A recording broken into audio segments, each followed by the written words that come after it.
Good morning friends, welcome to my channel. So నిన్నటితో మనకి వెలమల టాపిక్ అయిపోయింది. నెక్స్ట్ కుతుబ్ షాహీస్ చూద్దాము. సో కుతుబ్ షాహీల టైమింగ్స్ ఏంటంటే మనకి 1518 నుంచి 1687 వరకు కుతుబ్ షాహీలు తెలంగాణను పరిపాలించారనమాట. అయితే మనకి కుతుబ్ షాహీలు అనగానే మెయిన్గా గుర్తొచ్చేది మనకి గోల్కొండ, హైదరాబాద్ నగరమే గుర్తొస్తుంది. ఎందుకంటే వీళ్ళు గోల్కొండని మరియు హైదరాబాద్ నగరాన్ని చాలా డెవలప్ అనేది చేయడం జరిగింది. అయితే హైదరాబాద్ నగరానికి ఘనమైన చారిత్రక వారసత్వం అనేది ఉంది. ఈ నగరాన్ని 1591లో గోల్కొండ రాజధానిగా స్వతంత్రాన్ని 1518లో ప్రకటించుకున్నటువంటి కులీ కుతుబ్ ఉల్ ముల్క్ వారసుల్లో ఒకడైనటువంటి ఎవరు అంటే 5వ వాడైనటువంటి మహమ్మద్ కులీ కుతుబ్ షా నిర్మించాడు. ఏంటంటే హైదరాబాద్ నగరాన్ని ఎప్పుడు నిర్మించారు అంటే 1591లో. ఎవరు నిర్మించారు అంటే మహమ్మద్ కులీ కుతుబ్ షా నిర్మించాడు. ఏ రాజధానిగా నిర్మించాడు అంటే గోల్కొండ రాజధానిగా నిర్మించాడు అనమాట. ఓకేనా. ఈ కుతుబ్ షాహీ రాజ్యం అనేది బహుమనీ రాజ్యం యొక్క శిథిలాలపై అవతరించింది. అంటే బహుమనీ రాజ్యము మనకి 5 రాజ్యాలుగా చీలిపోయింది కదా. సో ఆ శిథిలాల మీద వెలిసినదే ఈ కుతుబ్ షాహీ అనమాట. సో ఈ కుతుబ్ షాహీలు వాళ్ళు పర్షియా, ఇరాన్లోని హందం రాజ్యానికి చెందిన వాళ్ళు అనమాట. అంటే పర్షియా, ఇరాన్లో ఉన్నటువంటి హందం అనే రాజ్యానికి చెందిన వాళ్ళే ఈ కుతుబ్ షాహీలు. అక్కడ రాజ్యాన్ని కోల్పోయినటువంటి కులీ కుతుబ్ షా మన భారత్కి వలస వచ్చాడనమాట. ఓకేనా. అంటే ఇండియాకి వలస వచ్చాడు. ఎక్కడి నుంచి అని అంటే ఇరాన్లో రాజ్యాన్ని కోల్పోయి ఇరాన్ నుంచి మనకి భారత్కి అనేది వలస వచ్చాడు సుల్తాన్ కులీ కుతుబ్ షా. ఓకే. కులీ కుతుబ్ షా మొదట బహుమనీ సుల్తాన్ అయినటువంటి 3వ మహమ్మద్ షా కాలంలో గుల్బర్గా చేరి సుల్తాన్ కొలువులో చేరాడు. అంటే ఈయన ఎవరి కాలంలో వచ్చాడు అంటే 3వ బహుమనీ సుల్తాన్ అయినటువంటి మహమ్మద్ షా కాలంలో గుల్బర్గా చేరి అక్కడ ఈ 3వ మహమ్మద్ యొక్క కొలువులో ఈయన చేరాడనమాట. అంటే ఉద్యోగిగా చేరాడు ఈ సుల్తాన్ కులీ కుతుబ్ షా. అయితే బహుమనీ సామ్రాజ్యంలో అంతర్భాగమైనటువంటి తెలంగాణకి తరఫ్దారిగా లేదంటే తరఫ్కి పాలకుడిగా అనొచ్చు, లేదంటే తరఫ్దార్ అని కూడా అనొచ్చు. అంటే ఈ బహుమనీ సామ్రాజ్యంలో తెలంగాణ అనేది అంతర్భాగమైందనమాట. సో ఆ తెలంగాణకి తరఫ్దారుగా నియమించబడ్డాడు సుల్తాన్ కులీ కుతుబ్ షా. ఎప్పుడు అంటే 1492లో నియమించబడ్డాడు. సో ఆయన తర్వాత నుంచి ఆయన రాజ్యాన్ని అంటే తెలంగాణ తరఫ్దారుగా పనిచేస్తూ తెలంగాణపై పట్టు సాధించి 1518లో స్వాతంత్రాన్ని అనేది ప్రకటించుకున్నాడు సుల్తాన్ కులీ కుతుబ్ షా. మరి కుతుబ్ షాహీలు ఏ శాఖకు చెందిన వాళ్ళు అంటే వీరు షియా శాఖకు చెందిన వాళ్ళు అనమాట. కానీ వీరు స్థానిక తెలంగాణ ప్రజల మాతృభాష అయినటువంటి తెలుగును మరియు వారి సంస్కృతిని, తెలుగు అంటే తెలంగాణ యొక్క సంస్కృతిని ఆదరించి గౌరవించారనమాట. సో వీరు ఆంధ్రదేశ సుల్తాన్లుగా ప్రసిద్ధి చెందారు. ఎవరు అంటే కుతుబ్ షాహీలు. వీళ్ళు తెలంగాణలో ఉన్నటువంటి తెలుగును, తెలంగాణ యొక్క సంస్కృతిని కూడా వీళ్ళు గౌరవించడం వల్ల వీళ్ళకి ఆ పేరు అనేది వచ్చిందనమాట. అట్లాగే హైదరాబాద్లో ఏర్పడినటువంటి మొదటి మొహమ్మదియా రాజ్యం ఏంటి అంటే కుతుబ్ షాహీ రాజ్యం అనమాట. సో కొందరు సుల్తాన్లు ఉంటారు అంటే రాజులే, ఆ కొందరు సుల్తాన్లు స్వయంగా తెలుగు నేర్చుకొని కవితలు కూడా రాయడం అనేది జరిగిందనమాట. వీళ్ళు హిందూ ముస్లిం సఖ్యతకు కృషి చేసిన కుతుబ్ షాహీలు హైదరాబాద్ విశిష్ట సంస్కృతికి బీజాలు వేసి నేటి పాలకులకు, ప్రజలకు మార్గదర్శకులుగా నిలిచారనమాట. అంటే కుతుబ్ షాహీలు హిందూ ముస్లింల యొక్క సఖ్యతకు కృషి చేశారనమాట. హైదరాబాద్ యొక్క విశిష్టతకు కూడా, హైదరాబాద్ యొక్క సంస్కృతికి కూడా వీళ్ళు కృషి చేయడం వల్ల వీళ్ళని ఇన్స్పిరేషన్గా తీసుకొని ఇప్పుడున్న పాలకులు కూడా సో అదే సంస్కృతిని కంటిన్యూ చేస్తున్నారనమాట. అయితే ఈ కుతుబ్ షాహీ వాళ్ళు ఆంధ్రదేశం మొత్తాన్ని కూడా 3వసారి ఏకం చేశారు. మరి ఆంధ్రదేశం మొత్తాన్ని మొదటిసారిగా ఏకం చేసింది ఎవరు అంటే శాతవాహనులు, 2వసారి ఏకం చేసింది ఎవరు అంటే కాకతీయులు, 3వసారి ఎవరు చేశారు అంటే మనకి కుతుబ్ షాహీలు అనమాట. ఓకేనా. అట్లాగే వీళ్ళు ఎన్ని సంవత్సరాలు పరిపాలించారు కుతుబ్ షాహీలు అంటే 175 సంవత్సరాలు ఏ రాజధానులుగా అంటే గోల్కొండ, హైదరాబాద్ పట్టణాల రాజధానిగా తమ పరిపాలనను కొనసాగించి ఇక్కడి ప్రజల యొక్క హృదయాల్లో వాళ్ళు శాశ్వత ప్రేమను, కీర్తిని గడించారనమాట.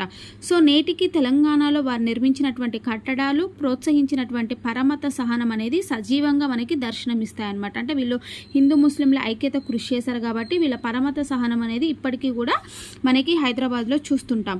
నెక్స్ట్ మనకి కుతుబ్ షాహీ రాజ్యంపై మొఘల్ చక్రవర్తుల దాడులు అనేవి అక్బర్ అనంతరం ప్రారంభమయ్యాయి. అంటే ఎప్పుడైతే మొఘల్ సామ్రాజ్యంలో అక్బర్ ఉన్నారో అప్పటి వరకు కూడా ఎలాంటి దాడులు లేవన్నమాట. ఎప్పుడైతే అక్బర్ తర్వాత వచ్చినటువంటి రాజుల కాలంలో ఈ మొఘల్ చక్రవర్తులు కుతుబ్ షాహీ రాజ్యంపై దాడి అనేది చేశారు. చివరికి ఔరంగజేబ్ రాజ్య విస్తరణ కాంక్ష గోల్కొండ సుల్తాన్ల యొక్క సార్వభౌమత్వాన్ని 1687లో అంతం చేశారు. ఎవరు అంటే ఏ రాజు అధీనంలో హైదరాబాద్ సంస్థానం అంతా కూడా ఈ గోల్కొండ ఎవరు మొఘల్ సామ్రాజ్యంలోకి వెళ్ళిపోయింది. ఎప్పుడు అంటే 1687లో అంతం చేశారు. ఎవరి కాలంలో అంటే మొఘల్స్ అయినటువంటి ఔరంగజేబ్ కాలంలో. ఓకేనా. ఈ ఔరంగజేబ్ ఏం చేశాడు అంటే రాజ్య విస్తరణని ఇంకా విస్తరించుకోవాలి తన రాజ్యాన్ని అనే ఒక ఆశతోటి గోల్కొండ సుల్తాన్ల యొక్క సార్వభౌమత్వాన్ని 1687లో అంతం చేశారనమాట మొఘల్స్. సో అత్యంత ప్రజానురంజకంగా తెలుగువారిని పరిపాలించినటువంటి కుతుబ్ షాహీలు మధ్యయుగ దక్కన్ చరిత్రలోనే గౌరవప్రదమైన స్థానాన్ని సంపాదించుకున్నారు ఈ కుతుబ్ షాహీలు. మరి ఈ కుతుబ్ షాహీల చరిత్రకు ఒక ఆధారాలు ఏంటి అంటే వీరి చరిత్రను అధ్యయనం చేయడానికి Persian, Arabic, Urdu, Telugu, French మొదలైన భాషల్లో ఆనాటి పండితులు, చరిత్రకారులు, కవులు, సుల్తానులు, బాటసారులు మొదలైన వారు రాసినటువంటి అనేక గ్రంథాలు, రచనలు ఉపయోగపడుతున్నాయి. అంటే వీళ్ళ చరిత్ర తెలుసుకోవడానికి మనకి ఏంటి అంటే Persian, Arabic, Urdu, Telugu, French మొదలైన భాషల్లో వివిధ కవులు, కళాకారులు, పండితులు ఓకేనా వీళ్ళందరూ కూడా వీళ్ళకు సంబంధించినటువంటి అంటే కుతుబ్ షాహీలకు సంబంధించినటువంటి గ్రంథాలు, రచనల ద్వారా వాళ్ళ చరిత్రకు పునాదులు అనేది వేశారనమాట. అట్లాగే కుతుబ్ షాహీలు జారీ చేసినటువంటి కొన్ని ఫర్మానాలు కూడా విలువైన చారిత్రక సమాచారాన్ని అందిస్తున్నాయన్నమాట. నెక్స్ట్ కానీ కొన్ని శాసనాలు కూడా అమూల్యమైన సమాచారాన్ని సమకాలీన పరిస్థితులను అధ్యయనం చేయడానికి మనకు అందిస్తున్నాయన్నమాట. అంటే కొన్ని శాసనాల ద్వారా కూడా మనకు కుతుబ్ షాహీల యొక్క చరిత్రను తెలుసుకోవడానికి ఆధారాలుగా ఉన్నాయన్నమాట.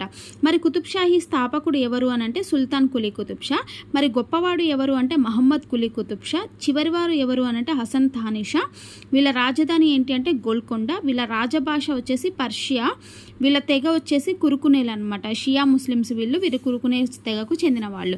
సో వీళ్ళ వంశవృక్షం కూడా చూస్తే అంటే కుతుబ్ షాహీల పాలకుల వంశానుక్రమం ఎవరు అంటే first Sultan Quli Qutb Shah, second Jamshid Quli Qutb Shah, third Ibrahim Quli Qutb Shah, fourth Muhammad Quli Qutb Shah, fifth Sultan Muhammad Qutb Shah, fifth Abdullah Qutb Shah, sixth వచ్చేసి హసన్ తానిషా, సెవెంత్ వచ్చేసి హసన్ తానిషా అనమాట. మొత్తం 7 మెంబర్స్ ఈ కుతుబ్ షాహీ సామ్రాజ్యాన్ని పరిపాలించిన వాళ్ళు అనమాట.